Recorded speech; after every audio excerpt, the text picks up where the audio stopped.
तो इस दुनिया के कई देशों में कभी भुखमरी देखने को मिली तो कभी अमेरिका जैसे देशों में आर्थिक मंदी आने के संकेत मिले। लेकिन अब ऐसा लगता है कि एक और बहुत बड़े संकट से अब दुनिया जूझने जा रही है। और न सिर्फ नए संकट से दुनिया जूझने वाली है, बल्कि उसका असर सीधे सीधे इलेक्ट्रॉनिक सेक्टर में दिखना भी शुरू हो गया है। दरअसल हम बात कर रहे हैं रेयर अर्थ मेटल की, जिसके उपयोग के बिना कोई भी इलेक्ट्रॉनिक कंपोनेंट को सक्सेसफुली बनाना संभव ही नहीं है। असल में देखा जाए तो रेयर अर्थ मेटल की प्रोडक्शन और मैनेजमेंट के मामले में चीन एक बहुत ही बड़ा और महत्वपूर्ण देश है। इसलिए चीन दादागिरी दिखाना शुरू कर चुका है और दादागिरी दिखाते हुए रेयर अर्थ मेटल के एक्सपोर्ट को काफी हद तक रोक चुके हैं, जिससे भारत के साथ साथ कई और देशों के सामने एक ऐसी परेशानी खड़ी हो चुकी है कि भारत के जो विदेशों में इलेक्ट्रॉनिक कंपोनेंट की मैन्युफैक्चरिंग कंपनियां हैं, उनमें से कुछ कंपनियों को बंद भी करना पड़ रहा है। लेकिन कमाल की बात यह है कि चीन की दादागिरी भारत पर और ज्यादा हावी न हो जाए, उससे पहले भारत ने एक ऐसा रास्ता खोज निकाला है जिससे चीन की दादागिरी खत्म होने जा रही है। उसके लिए वीडियो में पूरी डेवलपमेंट को हम आपको समझाएं, लेकिन उससे पहले इस वीडियो को एक लाइक करके चैनल एसएस न्यूज को सब्सक्राइब जरूर कर लीजिए, क्योंकि ये आपके लिए तो 1 सेकंड का काम है, लेकिन इससे हमारी काफी बड़ी मदद होती है। देखिए, अगर मैं कहूं कि आपकी मोबाइल स्क्रीन से लेकर मिसाइल तक सब कुछ एक ऐसे संसाधन पर टिका है जो दिखता नहीं पर पूरी दुनिया को झुका सकता है, तो क्या आप यकीन करेंगे? तो पहले तो आप सोचेंगे, उसके बाद हो सकता है कुछ देर सोचने के बाद आप ये कहें कि हाँ, ऐसा कुछ हो सकता है।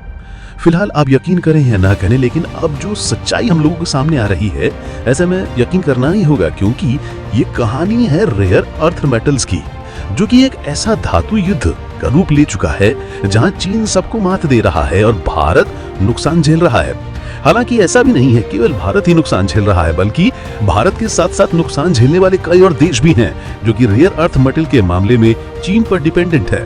लेकिन भारत का जो किरदार है वो कुछ ज्यादा ही सोचने लायक है, क्योंकि अब हालात बदल रहे हैं और भारत ने भी लड़ाई का मन बना लिया है। फिलहाल उससे पहले ये समझते हैं कि आखिरकार रेयर अर्थ मेटल होता क्या है।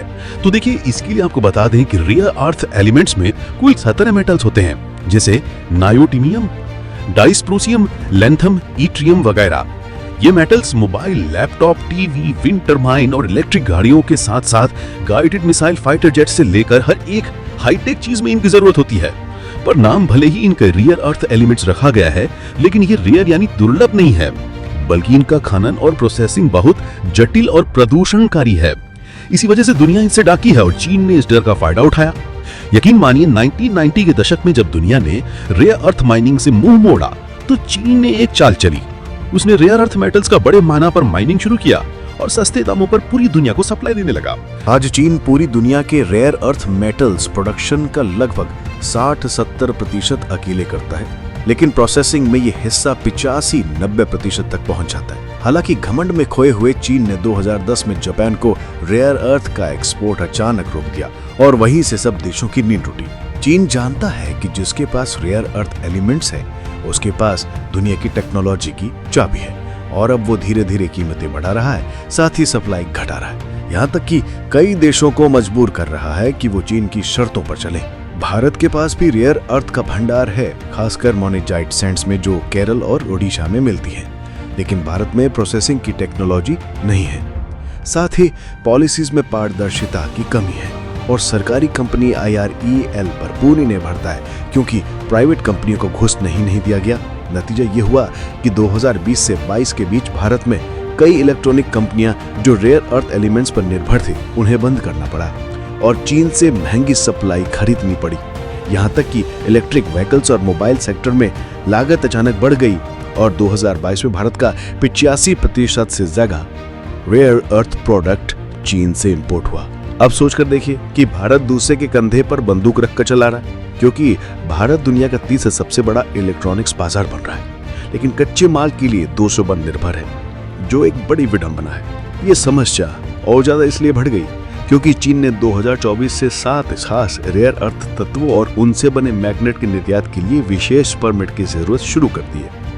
ये तत्व इलेक्ट्रॉनिक्स, बैटरी और हाईटेक सामान बनाने में बहुत जरूरी है। इस नए नियम से इन तत्वों का निर्यात काफी हद तक रुक गया है और जो थोड़ा बहुत हो भी रहा है उसमें देरी हो रही है, जिससे दुनिया भर की सप्लाई चेन पर असर पड़ रहा है। भारतीय ऑटो कंपनियों के पास रेयर अर्थ मैग्नेट का स्टॉक कम होता जा रहा है और कुछ रिपोर्टों के अनुसार केवल 1 महीने का स्टॉक बचा है, क्योंकि चीन ने भारत आने वाले कुछ शिपमेंट की रिक्वेस्ट को भी रिजेक्ट कर दिया है। और सिर्फ भारत ही नहीं बल्कि जापान जैसे अन्य देश भी चीन के इन निर्यात प्रतिबंधों से प्रभावित हुए हैं। सुजुकी ने जापान में स्विफ्ट कार को उत्पादन रोक दिया है, जिसका कारण रेयर अर्थ मैग्नेट की कमी बताया गया है।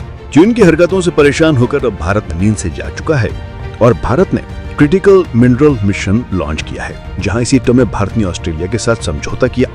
रेयर अर्थ एलिमेंट्स की सप्लाई के लिए भारत अब खुद के मेटल्स प्रोसेसिंग प्लांट लगाने की योजना बना रहा है, जहां इसरो तक रेयर अर्थ इस्तेमाल करने के लिए अब आत्मनिर्भरता की ओर काम कर रहा है। भारत ही नहीं, दुनिया भी अब चीन से तंग आ चुकी है। अमेरिका ने MP मटेरियल्स जैसी कंपनियों को अरबों डॉलर दिए, साथ ही ऑस्ट्रेलिया अब भारत, जापान, अमेरिका को रेयर अर्थ एक्सपोर्ट कर रहा है और जापान ने तो 2021 में ही चीन पर निर्भरता घटाकर 58% कर दी।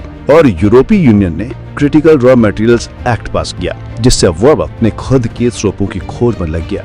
मतलब साफ है कि एक नया रेयर अर्थ युद्ध शुरू हो चुका है, जिससे टेक्नो वॉर भी कहा जा रहा है। हमें तो लगता है कि चीन इलेक्ट्रॉनिक सेक्टर में दुनिया का नंबर 1 कंट्री है, इसीलिए वो रेयर अर्थ मेटल्स की सप्लाई कई देशों को नहीं करना चाहता, ताकि बाकी के देश चीन को इलेक्ट्रॉनिक सेक्टर में छोड़कर आगे न निकल जाएं। फिलहाल जहां तक उम्मीद है कि चीन चाहे कितना भी हाथ पैर छोड़ना पटक ले, भारत ही नहीं बल्कि भारत के साथ दुनिया के कई देश आपस में मिलकर चीन के इलेक्ट्रॉनिक सेक्टर को दबोने के लिए तैयार हैं। तभी तो ये देखने को मिल रहा है कि भारत बाकी के 5 सेंट्रल एशिया देशों के साथ मिलकर jointly rare earth metal explore करने के मिशन पर आगे बढ़ रहा है, ताकि चाइनीज प्रतिबंधों को दरकिनार किया जा सके। फिलहाल जैसे माहौल देखने को मिल रहा है, आगे चलकर देखने को मिलेगा जो चीन को अपने द्वारा उठाए गए उल्टे सीधे कदमों पर खुद पछताना पड़ेगा। बाकी आप लोग अपनी राय कमेंट में बताइए कि आप बाकी के देशों को मिलकर क्या फैसला लेना चाहिए, और इस वीडियो को लाइक करके अपने मित्रों तक शेयर जरूर करें ताकि उन्हें भी जानकारी मिल सके। इसी तरह और भी नॉलेज वीडियो देखने के लिए चैनल SS न्यूज को सब्सक्राइब करके बेल आइकन को ऑल पर जरूर सेलेक्ट करें। जय श्री राम।